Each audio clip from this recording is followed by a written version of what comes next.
हिंदू नववर्ष चैत्र मास के शुक्ल पक्ष की प्रतिपदा से शुरू हो चुका है और हिंदू नववर्ष की पहली एकादशी है कामदा एकादशी। ये एकादशी कब है, 1 अप्रैल या फिर 2 अप्रैल? इसके लिए कुछ कन्फ्यूज़न है। अब ये कन्फ्यूज़न क्या है, ये पता लगाते हैं आज की इस वीडियो में।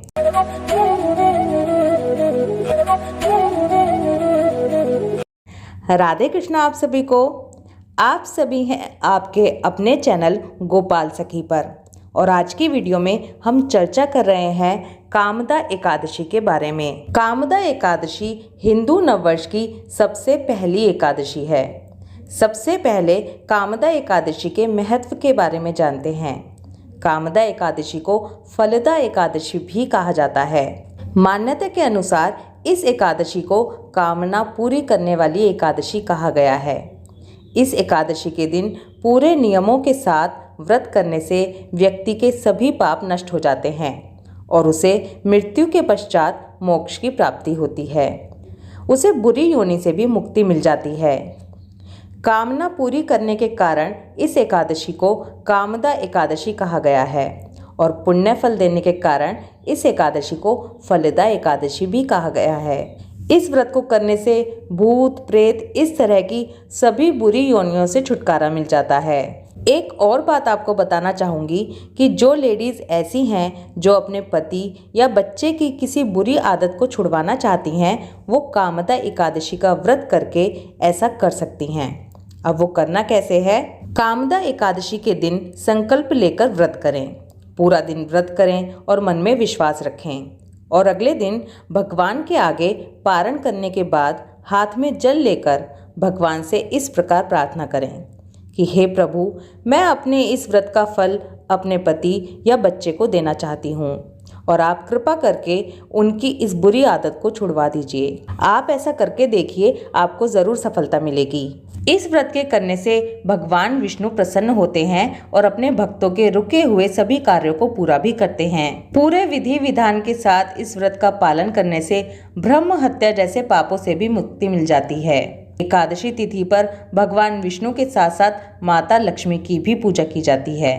इस बार कामदा एकादशी का व्रत 1 अप्रैल और 2 अप्रैल दोनों दिन किया जाएगा। उसके लिए सबसे पहले ये जान लेते हैं कि एकादशी तिथि शुरू कब हो रही है। कामदा एकादशी तिथि शुरू हो रही है 1 अप्रैल 1:58 AM पर और ये एकादशी तिथि समाप्त हो रही है 2 अप्रैल 4:19 AM पर। पूरी तरह से 1 अप्रैल को पूरे दिन की एकादशी है। तो फिर व्रत रखने के लिए 2 अप्रैल को क्यों कहा जा रहा है? आइए इसके बारे में भी जान लेते हैं। संपूर्ण वर्ष के दौरान 8 महाद्वादशी तिथि आती हैं।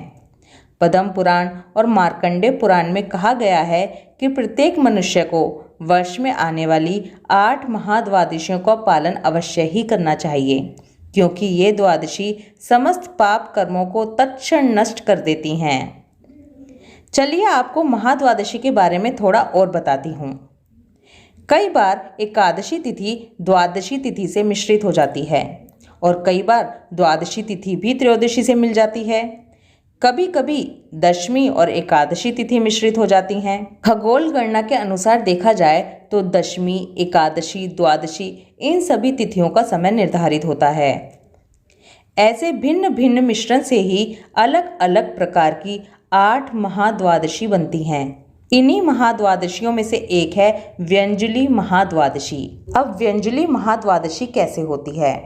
जब एकादशी तिथि द्वादशी से सम्मिलित नहीं होती है, लेकिन द्वादशी तिथि त्रयोदशी तक विस्तार होकर त्रयोदशी में सम्मिलित हो जाती है, तब उसे व्यंजुली महाद्वादशी कहा जाता है और ये संयोग इस बार 2 अप्रैल को बन रहा है।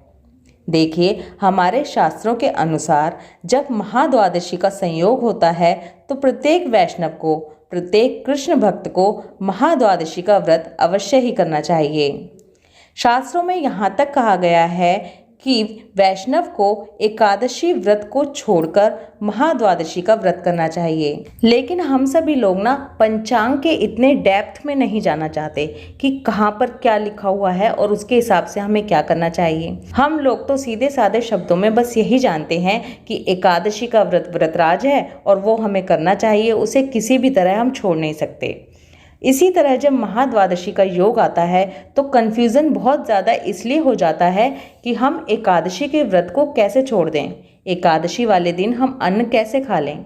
तो देखिए यहाँ पर एक बहुत ही सिंपल सा आसान सा उपाय है कि आप दोनों दिन का व्रत कर लीजिए। इसमें आप जो एकादशी वाले दिन का व्रत कर रहे हैं उसमें आप थोड़ा खा पी कर व्रत कर लीजिए, यानी कि व्रत वाले आहार ही 2 या 3 बार ले लीजिए और फिर अगले दिन थोड़ा कम खाकर व्रत कर लीजिए।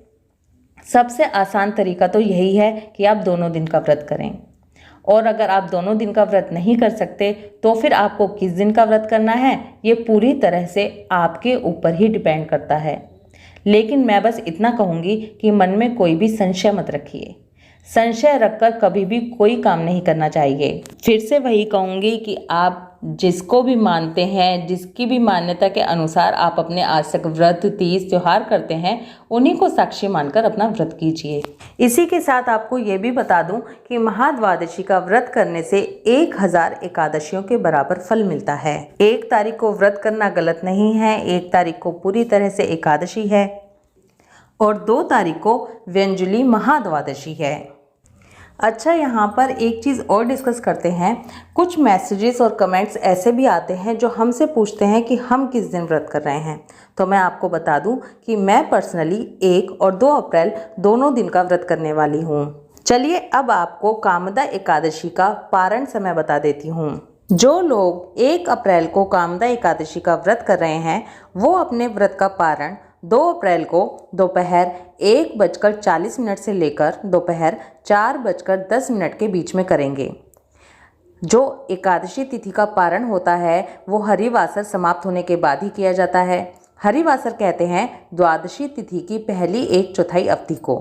इसलिए 2 अप्रैल को जो हमारा व्रत का पारण है वो देर से आ रहा है। जो लोग इसके अलावा 2 अप्रैल को अपना एकादशी व्रत करेंगे वो अपने व्रत का पारण 3 अप्रैल को सुबह 6:09 से लेकर सुबह 6:24 के बीच में करेंगे। ये समय अवधि बहुत ही कम है, इसलिए आपको पूरी तरह से ध्यान रखकर व्रत का पारण करना होगा। 6:09 पर सूर्योदय हो रहा है। सूर्योदय होने के बाद ही पारण किया जाता है और 6:24 पर द्वादशी तिथि समाप्त हो जाएगी और हमें एकादशी व्रत का पारण द्वादशी तिथि के अंदर ही करना होता है। इसलिए ये समय अवधि बहुत ही थोड़ी है और आपको इसका ध्यान रखते हुए पारण करना है। चलिए, आज का ये वीडियो बहुत लंबा हो रहा है, इसलिए जो कामदा एकादशी की पूजा विधि है उसके बारे में जो भी जानकारी है वो मैं आपको अगली वीडियो में दूंगी। इसी के साथ आपको ये भी बताना चाहूँगी कि जल्दी ही वैशाख मास शुरू होने वाला है। वैशाख मास में अगर आप वैशाख मास का महात्म्य सुनना चाहते हैं तो कमेंट करके ज़रूर बता दीजिए। मैं आपको पूरे महीने वैशाख मास का महात्म्य ज़रूर सुनाऊंगी। इसके अलावा वैशाख मास से रिलेटेड अगर कोई भी क्वेश्चन आपके पास है तो वो भी कमेंट में ज़रूर लिखिए, जिससे कि मैं उस क्वेश्चन को अपनी आने वाली वीडियो में ले सकूं। वैशाख मास कब से शुरू हो रहा है, कब समाप्त हो रहा है, उसमें क्या करना चाहिए क्या नहीं, इसकी पूरी जानकारी आने वाली वीडियोज़ में मिलेगी। इसलिए चैनल पर बने रहिए और अगर अभी तक आपने चैनल को सब्सक्राइब नहीं किया है तो जल्दी से कर लीजिए, जिससे कि आने वाली हर वीडियो का नोटिफिकेशन आपको मिलता रहे। कामदा एकादशी से जुड़ी जानकारी बहुत ही इम्पॉर्टेंट जानकारी है, इसलिए इस वीडियो को जितना हो सके उतना शेयर कीजिए।